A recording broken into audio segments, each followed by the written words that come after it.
तो सत्संग क्या है, कृष्ण कथा क्या है? आध्यात्म को समझो, आध्यात्म को अपने जीवन में सहवास ही अध्यात्म है। अरे 1000 किताबें तुम जब पढ़ोगे वो तब जो नॉलेज मिलने वाली है आपको, वो किसी महात्मा के 1 घंटे के सत्संग से मिलने वाली है। किताबों में क्या रखा है? किताब को क्या कहते हैं? पुस्तक। तो पुस्तक कब तक है? पुस्तक पुश करेगी सिर्फ आपको, इससे ज्यादा नहीं, वो सिर्फ पुश करती है। किताब माने समुद्र का पानी है, वो खारा है, उसको पियोगे तो क्या हो जाएगा? खारा। समुद्र का पानी पीने पर क्या होता है? उल्टी हो जाएगी, चक्कर आने शुरू होंगे। या ये लिखा है या वो लिखा है,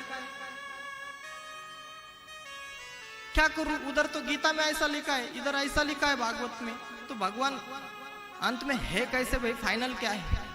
तो दिमाग तो चक्कर खा गया। तो समुद्र का ही पानी जब भगवान सूर्य नारायण भाप बनाते हैं और वो मेघों में जाता है, तो वो काय का पानी? समुद्र का ही पानी है। जब मेघ आते हैं वर्षा ऋतु में और बारिश करते हैं पानी की, तो वो पानी आप पी सकते हैं कि नहीं?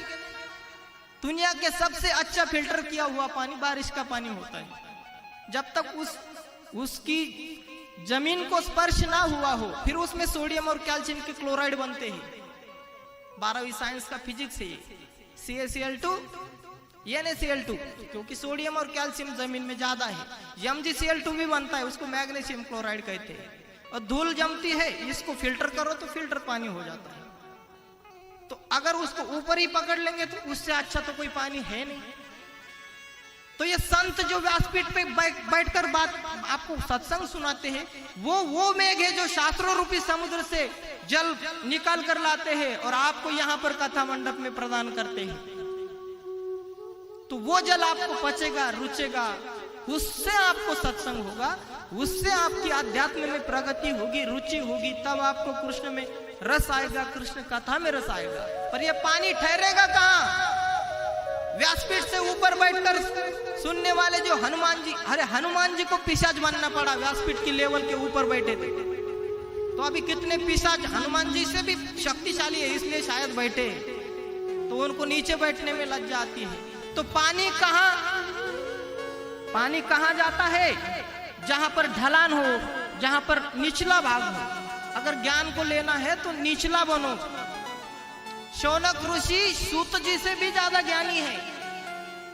सूत जी तो वर्णाश्रम धर्म से भी अल्प है, निचले हैं। लेकिन जब व्यासपीठ पे बैठे और शौनक जी प्रश्न कर रहे हैं, तो विनम्र वाणी में हाथ जोड़कर नीचे बैठकर प्रश्न कर रहे हैं। ये भागवत की गरिमा है, ये सुनने की कोड ऑफ कंडक्ट है, ये प्रोटोकॉल है भागवत को सुनने की।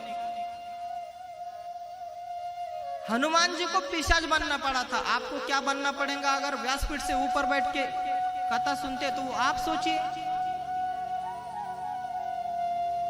ये पत्थर पिशाच यानी क्या? कोई पत्थर बन गया, अभी रास्ते पे एक बड़ा पत्थर पड़ा है, आपको पता है कि वो पत्थर है या कोई जीव है उसमें? पत्थर की भी भारत में पूजा की जाती है। अहिल्या कौन थी? ऋषि पत्नी, लेकिन पत्थर के कौन जानता था? कौन जानता था कि पत्थर अहिल्या है? कौन जानता था कि भगवान ने उखाड़े हुए अभी आगे जो लीला है यमलार्जुन वृक्ष, जब तक भगवान ने उनको प्रकट नहीं किया कुबेर के पुत्रों को, तब तक कौन जानता था कि ये वृक्ष में कुबेर के पुत्र योनि में है, ये वृक्ष योनि में है। तो कण कण में परमात्मा है, वो शिला भी एक योनि है, उसमें भी परमात्मा है। ये हमारी शिक्षण पद्धति से पूरा गायब हो गया। इसलिए क्या हो रहा है, हमारे समाज में अत्याचार होने लगे, इसलिए हमारे समाज में पाश्चात्य संस्कृति का आक्रमण हो गया, क्योंकि हम अपनी संस्कृति को ठीक से समझ नहीं रहे हैं। हम वेदों के अर्थ को, हम भागवत को ठीक से समझ नहीं रहे हैं, हम भगवान को क्या कहना है उसको ठीक से समझ नहीं रहे हैं। इसलिए कृष्ण कथा की आवश्यकता है कि भगवान का मैसेज क्या है, उन्होंने अपने चरित्र से क्या सिखाया। बोलो जय श्री कृष्ण। जय श्री कृष्ण। तो जब बांध दिया और दामोदर भगवान हो गए,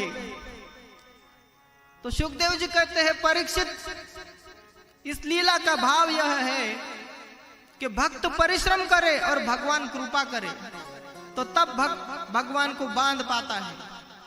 भक्त को परिश्रम करना ही पड़ेगा।